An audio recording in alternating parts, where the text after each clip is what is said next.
2010 সালে ইসলামাবাদের সবশেষ পররাষ্ট্র সচিবদের বৈঠক হয়েছিল। এরপরে 15 বছর কেটে গেছে। দুই দেশের পাকিস্তান এবং বাংলাদেশের পররাষ্ট্র সচিবদের কোনো বৈঠক কিন্তু হয়েছিল না, এবং আজকে সেই 15 বছরের যে বরফ সেটি গলেছে।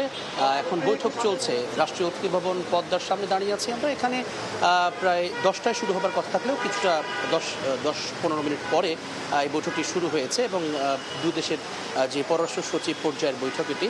এবং এখানকার যে আলোচ্য সূচির কথা যেটি বলা হচ্ছে, ধারণা করা হচ্ছে যে নির্দিষ্ট কোনো এজেন্ডা না করা থাকলেও বেশ কিছু বিষয়ে আসলে এখানে আলোচনা হবে বা ব্যাপ্তিটা অনেক বেশি হবে। এর মধ্যে প্রাধান্য পাবে বাণিজ্যিক যে সম্পর্ক দু দেশের ভেতরে, কূটনৈতিক এবং আঞ্চলিক নিরাপত্তার স্বার্থে বিভিন্ন ধরনের যে সম্পর্ক উন্নয়নের যে কাজ সেটি ব্যাপারে আলোচনা করবে।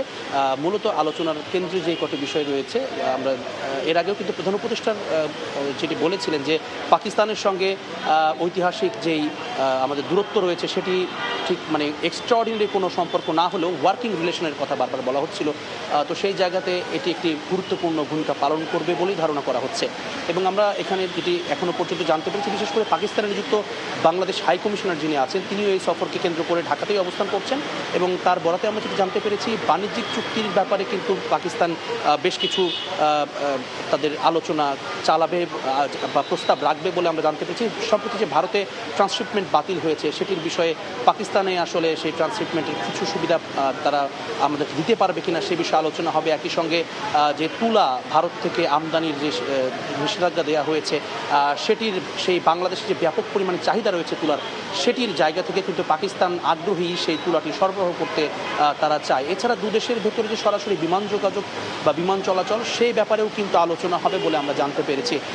এছাড়া আরও একটি গুরুত্বপূর্ণ বিষয় সেটি হচ্ছে বাংলাদেশ ব্যাংকের কিন্তু একটি আর্থিক নিরূপণ করা হয়েছে। যখন অবিভক্ত পাকিস্তান ছিল সেই সময়ে দু দেশের যে রিজার্ভ ছিল বা টাকার যে আর্থিক যে সম্পদ ছিল সেখান থেকে বাংলাদেশ বিভক্ত হয়ে যাওয়ার পর, বাংলাদেশ স্বাধীন হবার পরে প্রায় $4.5 বিলিয়ন একটি পাওনা কিন্তু রয়েছে। সেই হিসাবটি নিরূপণ করা হয়েছে, তাও উত্থাপন করা হবে আজকের বৈঠকে যতদূর আমরা জানতে পেরেছি।